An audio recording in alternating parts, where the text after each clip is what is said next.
بسم اللہ الرحمن الرحیم۔ امریکہ کے ایک اسپتال میں ایک عجیب و غریب واقعہ پیش آیا اور اس واقعے کے زیر اثر امریکن ڈاکٹر مسلمان ہو گئے۔ مذکورہ اسپتال میں ایک روز ڈیلیوری کے 2 کیس ایک ساتھ آئے۔ ایک عورت سے لڑکا پیدا ہوا اور دوسری سے لڑکی۔ جس رات میں ان دونوں بچوں کی ولادت ہوئی، اتفاق سے نگراں ڈاکٹر موقع پر موجود نہیں تھا۔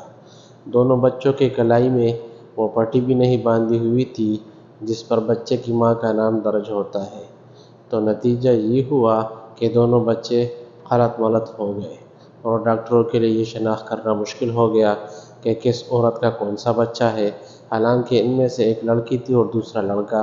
ولادت کی نگرانی کرنے والے ڈاکٹروں کی ٹیم میں ایک مسلمان مصری ڈاکٹر تھا جس کو اپنے فن میں بڑی مہارت حاصل تھی اور امریکن ڈاکٹروں سے اس کی بڑی اچھی شناسائی تھی اور اپنے سٹاف کے ایک امریکن ڈاکٹر سے گہری دوستی تھی۔ دونوں ڈاکٹر سخت پریشان تھے کہ اس مشکل کا حل کیسے نکالا جائے۔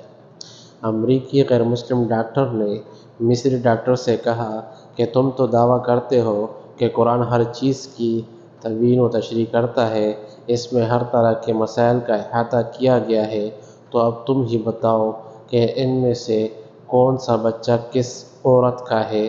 مصری ڈاکٹر نے کہا کہ ہاں، قرآن حکیم بے شک ہر معاملے میں نص اور میں اسے آپ کو ثابت کر کے دکھاؤں گا، مگر مجھے ذرا موقع دیجیے کہ میں خود پہلے اس معاملے میں اطمینان حاصل کر لوں۔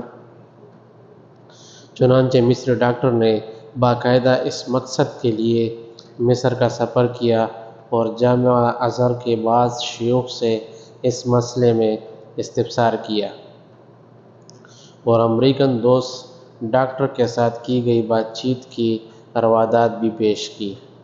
ازہری عالم نے جواب دیا کہ مجھے طبی معاملات و مسائل میں ادراک حاصل نہیں ہے، البتہ میں قرآن کی ایک آیات پڑھتا ہوں، آپ اس پر غور و فکر کریں، اللہ تعالیٰ نے چاہا تو آپ کو اس مسئلے کا حل اس میں مل جائے گا۔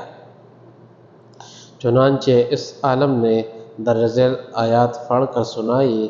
ترجمہ: مرد کا حصہ 2 عورتوں کے برابر ہے۔ النساء 11۔ مصری ڈاکٹر نے اس آیات میں غور و تدبر شروع کر دیا اور گہرائی میں جانے پر اسے اس مشکل کا حل بالآخر مل ہی گیا۔ چنانچہ وہ لوٹ کر امریکہ آیا اور اپنے دوست ڈاکٹر کو اعتماد بھرے لہجے میں بتایا کہ قرآن نے ثابت کر دیا ہے کہ ان دونوں میں سے کون سا بچہ کس ماں کا ہے۔ امریکن ڈاکٹر نے بڑی حیرت سے پوچھا کہ یہ کس طرح ممکن ہے۔ مصری ڈاکٹر نے کہا کہ ہمیں ان دونوں عورتوں کا دودھ ٹیسٹ کرنے کا موقع دیجیے، تو اس معاملے کا حل معلوم ہو جائے گا۔ چنانچہ تجزیہ و تحقیق کے نتیجے میں معلوم ہو گیا کہ کون سا بچہ کس عورت کا ہے اور مصری ڈاکٹر نے اپنے غیر مسلم ڈاکٹر کو اس نتیجے سے پورے اعتماد کے ساتھ آگاہ کر دیا۔ ڈاکٹر حیران و ششدر تھا کہ آخر یہ کیسے معلوم ہو گیا۔ مصری ڈاکٹر نے بتایا کہ اس تحقیق اور تجزیے کے نتیجے میں جو بات سامنے آئی ہے وہ یہ تھی کہ لڑکے کی ماں میں لڑکی کی ماں کے مقابلے میں دگنا دودھ پایا گیا۔ مزید برآں، لڑکے کی ماں کے دودھ میں نمکیات اور وٹامنز حیاتین کی مقدار بھی لڑکی کی ماں کے مقابلے میں دگنی تھی۔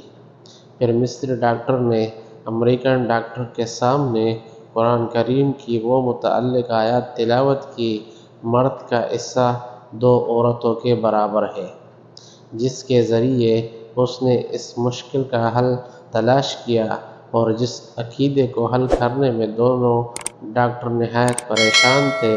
چنانچہ وہ امریکن ڈاکٹر فوراً ایمان لے آیا۔ سبحان اللہ۔ اگر آپ لوگ چینل پر نئے ہیں تو برائے مہربانی چینل کو لائک اور سبسکرائب کر دیں تاکہ آپ لوگوں کو اس طرح کی واقعات کی ویڈیو